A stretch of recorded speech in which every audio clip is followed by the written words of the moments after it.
देखिए पहला प्रश्न है कि कौन सा पड़ोसी देश थंडर ड्रैगन की भूमि के रूप में जाना जाता है। बिल्कुल थंडर जो है ड्रैगन की भूमि के नाम से हम लोग बात करेंगे तो यह जाना जाता है भूटान को। किसको? तो भूटान को। तो ऑप्शन नंबर डी बिल्कुल राइट करेंगे आप। जो भूटान को है उसको बिल्कुल ड्रैगन की भूमि के रूप में जाना जाता है। और इसकी राजधानी अगर आपसे पूछे तो थिम्पू ध्यान रखेंगे। और यहाँ की मुद्रा क्या है? तो नगुल्ट्रम है। क्या है? नगुल्ट्रम यहाँ की मुद्रा है। तो ये भूटान के बारे में इतने महत्वपूर्ण पॉइंट ध्यान रखेंगे। देखिए इस वीडियो में हम लोग बात करेंगे बिल्कुल सभी प्रकार के प्रश्न लिए गए हैं। साइंस भी है, करंट अफेयर भी है, स्टेटिस्टिक्स जीके भी है और महत्वपूर्ण जीके जीएस भी लिए गए हैं। तो इसलिए महत्वपूर्ण वीडियो है। देखिए अगला प्रश्न कहता है कि आगा खान पैलेस महाराष्ट्र के किस शहर में स्थित है। तो आगा खान पैलेस की हम लोग बात करेंगे तो यह जो है ध्यान रखिएगा पुणे में है। महाराष्ट्र के कहाँ पे है? पुणे में है। तो बिल्कुल ए हो जाएगा। ध्यान रखिएगा आगा खान पैलेस महाराष्ट्र के पुणे शहर में स्थित है। और इसका निर्माण अगर आपसे पूछे तो 1892 में जो है इसका निर्माण किया गया था। फिर कहता है कि के श्रीकांत निम्नलिखित में से किस खेल से जुड़े हुए हैं। तो के श्रीकांत की बात करेंगे। ध्यान रखिएगा जो है बैडमिंटन से संबंधित है। किससे? तो बैडमिंटन से। ध्यान रखिएगा के श्रीकांत एक प्रसिद्ध जो है बैडमिंटन खिलाड़ी हैं और उन्हें वर्ष 2015 में खेल के क्षेत्र में उनके योगदान के लिए अर्जुन पुरस्कार से सम्मानित किया जा चुका है। कब? 2015 में। और कहता है प्रसिद्ध शहनाई वादक उस्ताद बिस्मिल्लाह खान को किस वर्ष भारत रत्न सम्मानित किया गया। बिल्कुल भारत रत्न जो है कब दिया गया? तो इन्हें दिया गया 2001 में। कब दिया गया? 2001 में। बिल्कुल चलिए इनके बारे में बात करते हैं। ध्यान रखिएगा उस्ताद जो बिस्मिल्लाह खान है या कमरुद्दीन खान के नाम से भी बिल्कुल ये जाने जाते हैं। इनको जो है 2001 में भारत रत्न जो है बिल्कुल मिला था। उनके पास जो है भारत के चारों सर्वोच्च सम्मान जैसे कि पद्म भूषण, पद्म विभूषण, पद्म भूषण, पद्मश्री और भारत रत्न बिल्कुल चारों सम्मान जो है इनके पास है। इसके अलावा ध्यान रखेंगे 2001 में ही लता मंगेशकर को भी क्या है भारत रत्न दिया गया था। तो ये फैक्ट भी आपको पता होना चाहिए कि लता मंगेशकर को भी दिया गया 2001 में। फाइव कहता है कि हर्षचरित के लेखक कौन है जिससे राजा हर्षवर्धन के प्रशासन की जानकारी मिलती है। तो हर्षचरित की अगर हम बात करेंगे तो इसको जो है लिखने का जो है काम किया है बाणभट्ट ने। इसने लिखा है तो बाणभट्ट ने। बिल्कुल ध्यान रखिएगा हर्षचरित जो है बाणभट्ट द्वारा लिखी गई है। और अगर अन्य महत्वपूर्ण पुस्तकों की बात करेंगे कल्हड़ की तो राजतरंगिणी जो है बहुत ही फेमस है। इसके अलावा गोस्वामी तुलसीदास की बात करेंगे तो रामचरितमानस इनके द्वारा क्या है बिल्कुल लिखा गया है। आगे बात करेंगे निम्नलिखित में से किसे कभी नोबेल पुरस्कार नहीं मिला। इस ऑप्शन में से कौन है जिसे नोबेल पुरस्कार जो है नहीं दिया गया। तो नहीं दिया गया है महात्मा गांधी को। किसको? तो महात्मा गांधी को। बिल्कुल सी आप ध्यान रखेंगे। देखिए महात्मा गांधी को जो है कभी नोबेल पुरस्कार नहीं मिला। मदर टेरेसा को जो है 1979 में दिया गया। सीवी रमन की बात करेंगे 1930 में दिया गया। अमर्त्य सेन की बात करेंगे 1999 में दिया गया। तो इनको जो है नोबेल बिल्कुल मिल चुका है। नोबेल पुरस्कार अगर ध्यान रखेंगे तो हर साल जो है 10 दिसंबर को 6 जो है श्रेणियों में दी जाती है। तो ये फैक्ट आपको पता होना चाहिए। आगे कहता है बॉम्बे में गेटवे ऑफ इंडिया की आधारशिला किस वर्ष रखी गई थी। तो गेटवे ऑफ इंडिया की आधारशिला की बात करेंगे तो 1911 में जो है बिल्कुल रखी गई थी। ऑप्शन ही हो जाएगा। ध्यान रखिए गेटवे ऑफ इंडिया की आधारशिला 1911 में रखी गई थी। और इसके जो मुख्य वास्तुकार हैं उनका नाम है जॉर्ज विटिट। क्या नाम है? जॉर्ज जो है विटिट क्या है उनकी वास्तुकार का बिल्कुल नाम है। स्टूडेंट बिल्कुल आप सभी से छोटा सा निवेदन रहेगा वीडियो अगर आप देख रहे हैं और इन्फॉर्मेटिव लग रही है तो वीडियो को लाइक करना, शेयर करना जो है बिल्कुल आपका फर्ज बन जाता है। तो बिल्कुल लाइक और शेयर जरूर करेंगे। और रेगुलर अगर इस वीडियो का नोटिफिकेशन पाना चाहते हैं बिल्कुल एग्जाम तक बिल्कुल प्रैक्टिस सेट आपके कराए जा रहे हैं तो सब्सक्राइब भी कर सकते हैं। और ये सब चीजें बिल्कुल फ्री होती है तो आपके लिए बेहतरीन कंटेंट तैयार किए जाते हैं। तो बिल्कुल आप ये सब चीजें जो है कर सकते हैं और इसके लिए कोई पैसा आपको देना पड़ता नहीं। तो बिल्कुल करिएगा। चलिए आगे कहता है संयुक्त राज्य अमेरिका का राष्ट्रीय खेल क्या है। तो संयुक्त राज्य अमेरिका अगर हम राष्ट्रीय जो है खेल की बात करेंगे तो बेसबॉल हो जाता है। क्या होता है? बेसबॉल। इसके अलावा बात करेंगे ध्यान रखिएगा यूएस का राष्ट्रीय जो खेल है वो बेसबॉल हो गया। क्रिकेट की बात करेंगे तो ऑस्ट्रेलिया है। बिल्कुल क्रिकेट किसका है? तो ऑस्ट्रेलिया का। इंग्लैंड का भी है। और हॉकी जो है बिल्कुल पाकिस्तान का। और कबड्डी जो है बांग्लादेश का राष्ट्रीय खेल है। तो ये आपको पता होना चाहिए। भूटान का जो राष्ट्रीय खेल है वो तीरंदाजी है। तो ये भी ध्यान रखेंगे। अच्छा इंडिया का क्या है? बिल्कुल इंडिया की बात करेंगे तो ये आप सभी लोग बिल्कुल कमेंट बॉक्स में बताएंगे इंडिया का राष्ट्रीय खेल। आगे है कि ओइनम बम बम देवी किस खेल से संबंधित है? वही नाम बम बम देवी की बात करेंगे तो यह जो है किससे, तो फुटबॉल से क्या है जुड़ा हुआ है, बिल्कुल ऑप्शन नंबर बी हो जाएगा। देखिए बात करेंगे तो बम बम देवी एक प्रसिद्ध जो है फुटबॉल खिलाड़ी हैं और वह जो है मणिपुर राज्य से संबंध रखती हैं, तो ये आप ध्यान रखेंगे। अगला प्रश्न है भारतीय संविधान की 8वीं अनुसूची में कौन सी भाषाएं शामिल है? 8वीं अनुसूची में इसमें से कौन सी जो है भाषाएं शामिल हैं?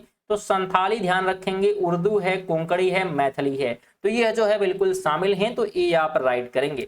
देखिए इंपॉर्टेंट पॉइंट क्या ध्यान रखना है कि 8वीं अनुसूची में जो है वर्तमान में 22 भाषाएं शामिल हैं।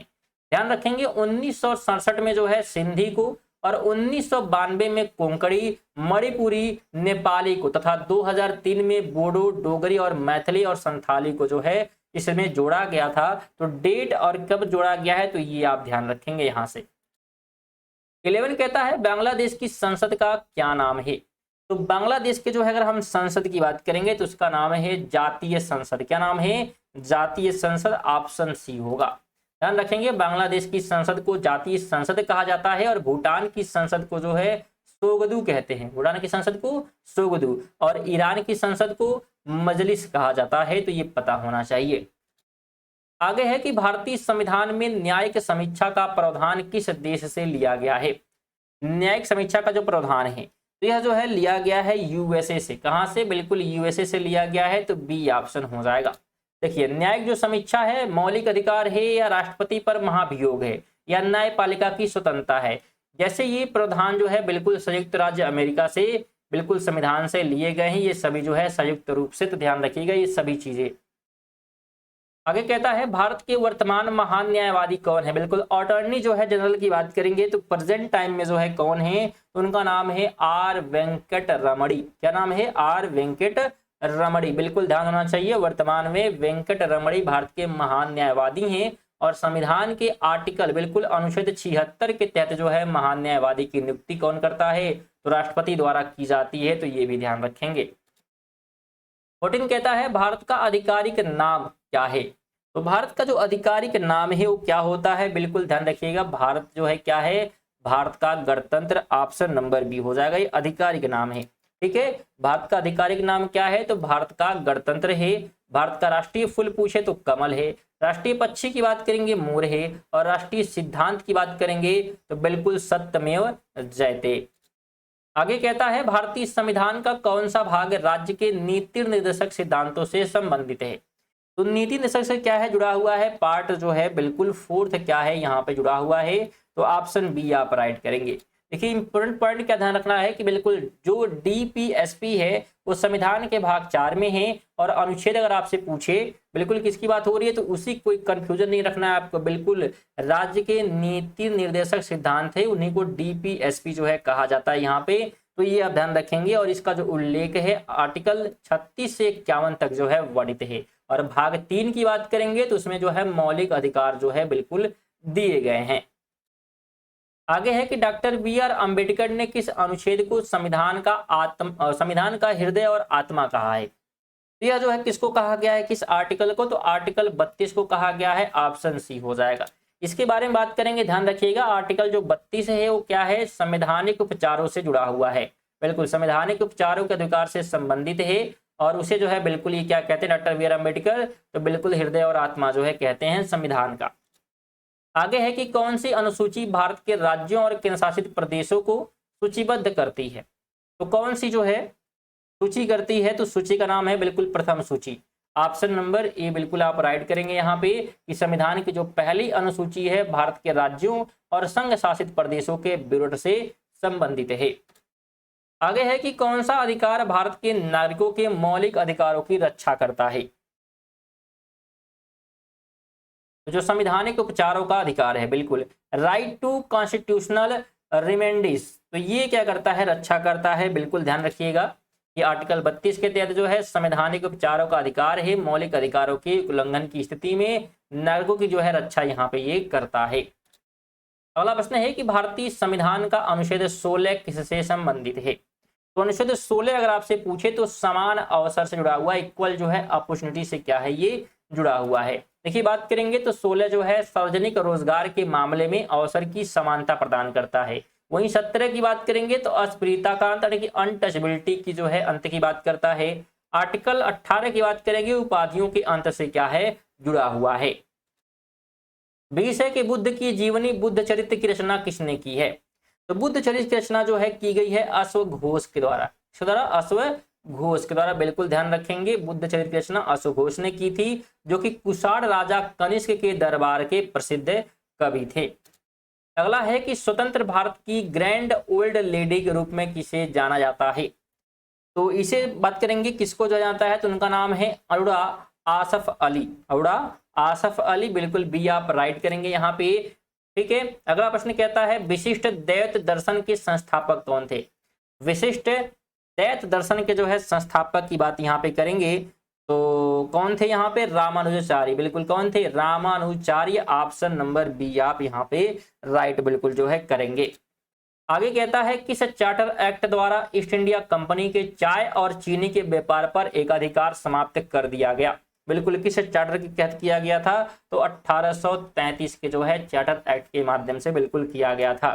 देखिए बात करेंगे तो चार्टर एक्ट 1833 के माध्यम से ब्रिटिश सरकार ने चाय और चीन के जो है साथ चाय और चीन के साथ जो है व्यापार पर ईस्ट इंडिया कंपनी के एकाधिकार को पूरी तरह जो है समाप्त कर दिया था। तो ये आपको बिल्कुल पता होना चाहिए। यहाँ पे थोड़ा सा हमको लगता है चीन के साथ व्यापार ईस्ट इंडिया कंपनी के एक अधिकार समाप्त कर दिया। ठीक है, तो चाय और चीनी था, यहाँ पे दो चीजें था ना, तो यहाँ पे थोड़ा सा मिस्टेक है। तो ये जो है एक बात है, एक अधिकार जो है बिल्कुल समाप्त किया गया था। तो ये आप ध्यान रखेंगे, चीनी की बात हो रही है, चीन के साथ नहीं यहाँ पे होगा। तो हम कह रहे हैं कि हाँ थोड़ा बहुत तो गलती है यहाँ पे। ठीक है, चलिए आगे हम बात करेंगे तो गौतम बुद्ध किस जो है वंश से संबंधित थे? गौतम बुद्ध की बात करेंगे तो ये जो है शाक्य वंश से क्या है जुड़े हुए थे, बिल्कुल बी होगा। देखिए इनके बारे में बात करेंगे तो गौतम बुद्ध जो है बिल्कुल शाक्य वंश से संबंधित थे और उनके बचपन का नाम सिद्धार्थ गौतम था। उनकी मृत्यु जो है कुशीनगर में हुई थी, बिल्कुल ये आपको पता होना चाहिए। 25 कहता है नागालैंड में फ्रंटियर नागालैंड टेरिटोरियल अथॉरिटी बनने के लिए किसके बीच एमओ हुआ है? यह जो है किसके साथ किया गया है? तो ये जो है बिल्कुल ध्यान रखेंगे भारत सरकार नागालैंड सरकार, ठीक है, और NENPO के साथ जो है बिल्कुल क्या है, तो ये जो है एमओ हुआ है। ऑप्शन नंबर क्या करेंगे? बिल्कुल ए आप राइट करेंगे। देखिए भारत सरकार ने क्या किया है, नागालैंड सरकार और पूर्वी नागालैंड पीपल्स ऑर्गेनाइजेशन के साथ मिलकर राज्य के भीतर फ्रंटियर नागालैंड टेरिटोरियल अथॉरिटी बनाने के लिए MOU पर हस्ताक्षर किए हैं। 26 कहता है आईपीएल इतिहास में एक ही सीजन में MVP और इमर्जिंग प्लेयर दोनों पुरस्कार जीतने वाले पहले खिलाड़ी जो है कौन बने हैं? तो उस खिलाड़ी का नाम क्या है? बिल्कुल जवाब दीजिएगा। तो खिलाड़ी का नाम जो है वैभव सूर्यवंशी हो जाता है, बिल्कुल बी आप राइट करेंगे। देखिए वीडियो के जो है अनुसार बिल्कुल यहाँ हम लोग बात करेंगे, ध्यान समझिएगा कि वैभव सूर्यवंशी जो है आईपीएल के एक ही सीजन में मोस्ट वैल्यूएबल प्लेयर और इमर्जिंग जो है प्लेयर दोनों खिताब जो है जीतने वाले पहले खिलाड़ी बने हैं। ठीक है, फेयर प्ले अवार्ड पंजाब को दिया गया है, तो ये भी आपको पता होना चाहिए, बिल्कुल ध्यान रखिएगा।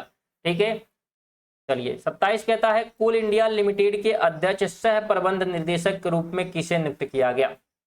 तो इसमें जो है नियुक्त किया गया है, ध्यान रखिएगा, वी साई राम को। ऑप्शन नंबर ए आप राइट करेंगे। कोयला जो मंत्रालय है, कोयला मंत्रालय द्वारा वी साई राम को कोल इंडिया लिमिटेड के नए अध्यक्ष सह प्रबंधक के रूप में नियुक्त किया गया है।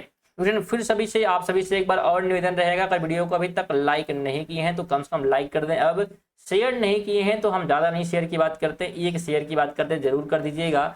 और सब्सक्राइब अगर आप नहीं किए हैं, रेगुलर इस प्रकार के जो है वीडियो बिल्कुल पाना चाहते हैं, जो कि डेली जो है रात को 8 बजे बिल्कुल प्रैक्टिस सेट कराई जा रही है, तो बिल्कुल आप जुड़ सकते हैं, बिल्कुल फ्री है। सब्सक्राइब करना, शेयर करना, लाइक करना। आगे है कि अक्टूबर 2025 में आयोजित 47वें आसियान शिखर सम्मेलन का मुख्य मुद्दा क्या था? इसका जो मुख्य मुद्दा की बात करेंगे तो ये हो जाता है समावेशिता और स्थिरता। ये मुख्य रूप से मुद्दा जो है इस बार रखा गया। देखिए महत्वपूर्ण बातें क्या हैं, तो 47वां जो आसियान शिखर सम्मेलन हुआ उसकी अध्यक्षता किसने की? तो मलेशिया ने की है, और इसका मुख्य मुद्दा जो है समावेशिता और स्थिरता था। आगे है कि आईआईटी कानपुर में पहला बीटेक कंप्यूटर साइंस प्रोग्राम शुरू करने वाला प्रसिद्ध वैज्ञानिक का हाल ही में निधन हो गया है।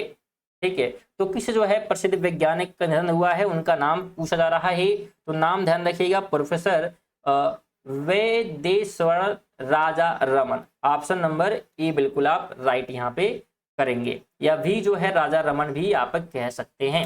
ध्यान रखिएगा, प्रोफेसर जो है वेदेश्वर राजा रमन, जिन्होंने आईआईटी कानपुर में कंप्यूटर विज्ञान का पहला बीटेक कार्यक्रम शुरू किया था, हाल ही में उनका क्या हो गया है, निधन हो गया है। उन्हें जो है प्रोग्रामिंग पर 20 से अधिक पुस्तकें लिखने के लिए जाना जाता है, तो ये भी आपको पता होना चाहिए। फ्रेंड, अगर आप इन सभी जो है प्रश्नों का बिल्कुल पीडीएफ लेना चाहते हैं तो पीडीएफ भी आप प्राप्त कर सकते हैं टेलीग्राम के माध्यम से। टेलीग्राम से अगर आप नहीं जुड़े हैं तो लिंक है डिस्क्रिप्शन में, जहां से आप जाकर जुड़ सकते हैं और इसका पीडीएफ जो है बिल्कुल वीडियो के बाद जो है प्राप्त कर सकते हैं देखने के बाद। आगे है कि मध्य प्रदेश के किस वन्य जीव अभयारण्य को चीते के दूसरे घर के रूप में चुना गया है। तो दूसरे घर के रूप में जो है चुना गया है बिल्कुल किसको, तो गांधी सागर वन्य अभयारण्य को। ऑप्शन नंबर बिल्कुल बी आप राइट करेंगे।